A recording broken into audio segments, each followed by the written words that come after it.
High,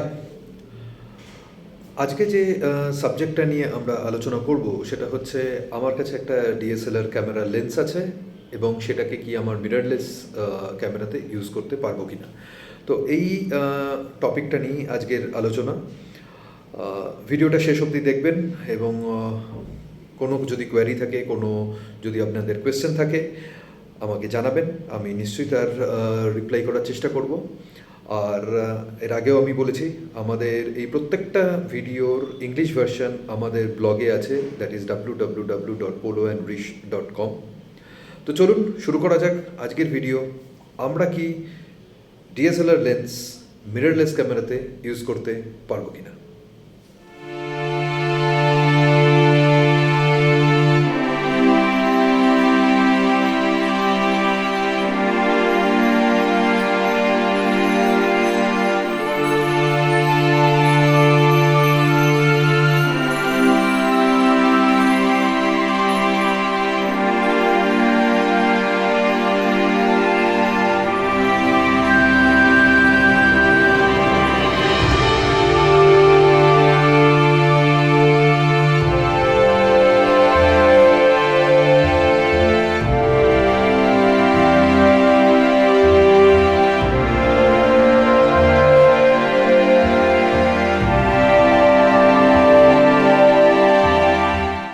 এই ডিসকাশনটা বা টপিকটা শুরু করার আগে আমরা একটুখানি বুঝে নেব যে মিররলেস ক্যামেরা বলতে কি বুঝি বা কাকে মিররলেস ক্যামেরা বলে।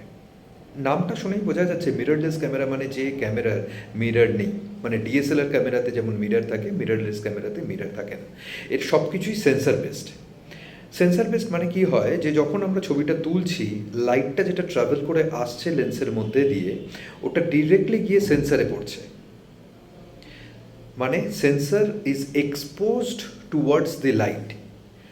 ডিএসএলআর ক্ষেত্রে কি হয়, লাইটটা লেন্সের মধ্যে দিয়ে ট্রাভেল করে এসে মিররের ওপর পড়ে এবং সেটা বাউন্স করে তারপরে আমার সেন্সার অ্যান্ড ভিউ ফাইন্ডারে যায়, যার ফলে আমরা ছবিটা দেখতে পাই। সেই ছোটোবেলার ফিজিক্সের সেই প্রতিবিম্ব যে কনসেপ্টটা ছিল, এটা সেই সেম কনসেপ্টে ডিএসএলআর কাজ করে।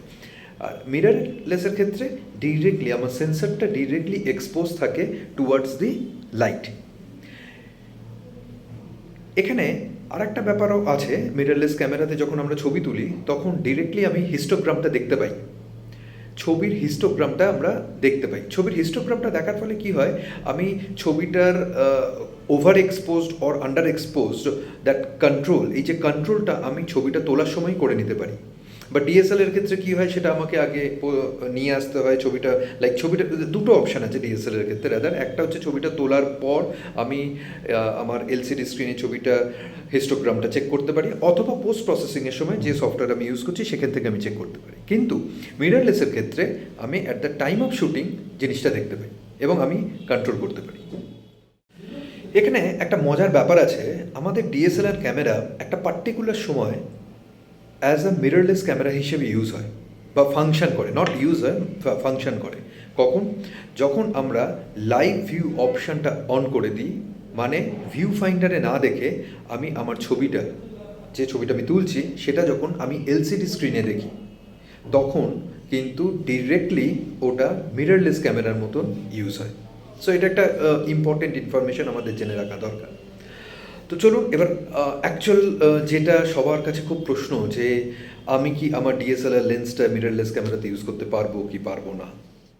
তো এর উত্তরটা যদি আপনি জিজ্ঞেস করেন আমাকে, তাহলে এর উত্তর হ্যাঁ এবং এর উত্তর না। So it's a mixed bag basically. কেন? তার কারণ হচ্ছে যে হ্যাঁ, আমি ইউজ করতে পারি। আমি আমার পুরনো ডিএসএলআর লেন্স আমি আমার মিররলেস ক্যামেরাতে ইউজ করতে পারি, কিন্তু আমি ডিরেক্টলি ইউজ করতে পারি না। মানে আমি লেন্সটা নিলাম আর আমার মিররলেস ক্যামেরাতে বসিয়ে দিলাম, আমি ডিরেক্টলি ইউজ করতে পারবো না। এর জন্য একটা অ্যাডাপ্টার লাগে বেসিক্যালি। তো ইটস আ ইলেকট্রনিক অ্যাডাপ্টার। আমার লেন্সেও ইলেকট্রনিক যে নোটসগুলো আছে সেটা এই অ্যাডাপ্টারের সঙ্গে কানেক্ট করে, অ্যান্ড দেন আপনার যে ডিএসএলআর লেন্সটা আছে সেটা ফাংশন করে উইথ দি মিররলেস ক্যামেরা। এই অ্যাডাপ্টারের জন্য খুব একটা কোনো ইমেজ কোয়ালিটিতে কোনো স্যাক্রিফাইস করতে হয় না, বিকজ অ্যাডাপ্টারটা বেসিক্যালি আপনি ছবিতেও দেখতে পাচ্ছেন, অ্যাডাপ্টারটা ইটস আ হলো ওয়ান। তো জাস্ট এটা মানে আপনার লাইট পাস করা কোনো কিছুতেই এটা কিছু বাধা সৃষ্টি করে না, just it's a connector between your body and your lens, তো কোনো অসুবিধেই হয় না। কিন্তু কিন্তু আমি যদি আমার মিররলেস ক্যামেরার লেন্স ডিএসএলআর ইউজ করতে যাই, আমি সেটা করতে পারবো না। তো সেটা হওয়ার সম্ভাবনা খুব কম, তার কারণ হচ্ছে মিররলেস এসছে অনেক পরে আর ডিএসএলআর অনেক আগে। তো আমাদের প্রত্যেকের কাছেই ডিএসএলআর, যারা ইউজ করছি তাদের কাছে ডিএসএলআর লেন্স আছে, তো আমরা খুব আরামসে ইউজ করতে পারি, কোনো অসুবিধে নেই। জাস্ট আমাকে একটা অ্যাডাপ্টার কিনে দিতে হবে। আমি যদি খুব ভুল না হই, অ্যাডাপ্টারগুলোর দাম মোটামুটি ওই 4-4.5 হাজারের মধ্যেই হয়, এবং যে কোনো ক্যামেরা শপ অথবা অ্যামাজন বা যে কোনো আপনি অনলাইন পোর্টাল থেকেও কিনতে পারেন। তো এই হচ্ছে এর স্ট্রেট ফরওয়ার্ড উত্তর, যে আমি ইউজ করতে পারি। আর কয়েকটা ইনফরমেশন আমি মিররলেস ক্যামেরা সম্বন্ধে এবং ডিএসএলআর মধ্যে দিয়ে রাখতে পারি। সেটা হচ্ছে যে এখানে কোনো ভুল বা ঠিক বা আমি এটা করবো বা ওটা করবো না এরকম কোনো ব্যাপার না। আপনি ডিএসএলআরও ইউজ করে যেতে পারেন, আবার আপনি মিররলেসও ইউজ করতে পারেন। মিররলেস ভালো, ডিএসএলআর খারাপ, আমি এটা কখনোই এই কম্পারিজনটা আসে না, বিকজ কোথাও ডিএসএলআর ভালো, কোথাও মিররলেস ভালো। মিররলেস হয়তো লাইট ওয়েট, ডিএসএলআর একটু হেভি। আবার আরেকদিকে ব্যাটারি লাইফ দিয়ে যদি আমি দেখি, তাহলে মিররলেসের ব্যাটারি লাইফ কম। কেন ব্যাটারি লাইফ কম? বিকজ ছোটো ক্যামেরা, কম্প্যাক্ট ক্যামেরা, তো স্মলার বডি, স্মলার ব্যাটারি। তো যখন আমি একটা লং স্ট্রেচে যাচ্ছি, তখন আপনাকে একটা ব্যাটারি ব্যাকআপ নিয়ে যাওয়ার দরকার পড়ে, যদিও খুব একটা এক্সপেন্সিভ নয়, আপনি একটা সেকেন্ড অপশন হিসেবে ব্যাটারি রাখতে পারেন। কিন্তু ডিএসএলআর ক্ষেত্রে ব্যাটারি ব্যাকআপটা অনেক বেটার। শুটিং মোডে অনেক রকম মিররলেসে এখন লাইক ট্র্যাকিং ইওর আইজ, মানে আপনি যদি আই ট্র্যাকিং করেন তাহলে ওটা ফ্রিজ হয়ে থাকে। তো এইসব ফেসিলিটিসগুলো আপনি মিররলেসে এখন পাবেন। ট্রাভেল ফটোগ্রাফির ক্ষেত্রে খুব কাজে দেয় মিররলেস, বিকজ খুব লাইট ওয়েট, জাস্ট আপনার ব্যাগের মধ্যে ঢুকিয়ে নিন, একটা ছোটো প্রাইম লেন্স নিয়ে নিন, ব্যাস, খুব একটা ওয়েট ক্যারি করতে হয় না মিররলেসের ক্ষেত্রে।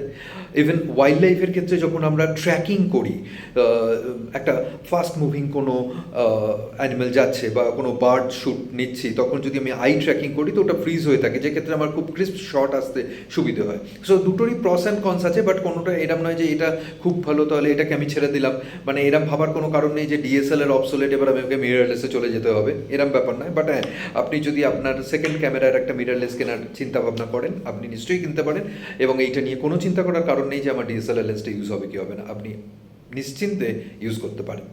তো এই ভিডিওটা এই পর্যন্তই। আমি এই ভিডিওটা খুব একটা বড় করিনি, জাস্ট আপনাদেরকে এই ইনফরমেশনটা দেওয়ার জন্য। এর পরের ভিডিওটা আসছে লো লাইট শুটিং মেথড নিয়ে। আমি সন্ধ্যাবেলায় ছবি তুলছি, বা লেট ইভিনিংয়ে ছবি তুলছি, অথবা কুমোরটুলিতে গিয়ে ছবি তুলছি যেখানে খুব ডার্ক, সেখানে আমার কী সেটিংস থাকবে, শাটার কত থাকবে, আইএসও কত থাকবে, কত অ্যাপারচার থাকবে, এই নিয়েই আমরা আলোচনা করব। নেক্সট শুক্রবার আমাদের চ্যানেলে চোখ রাখুন, লো লাইট শুটিং মেথড নিয়ে নেক্সট এপিসোডে আমরা ডিসকাস করছি। ভালো থাকবেন, সুস্থ থাকবেন, আবার দেখা হচ্ছে নেক্সট ফ্রাইডে। বাই।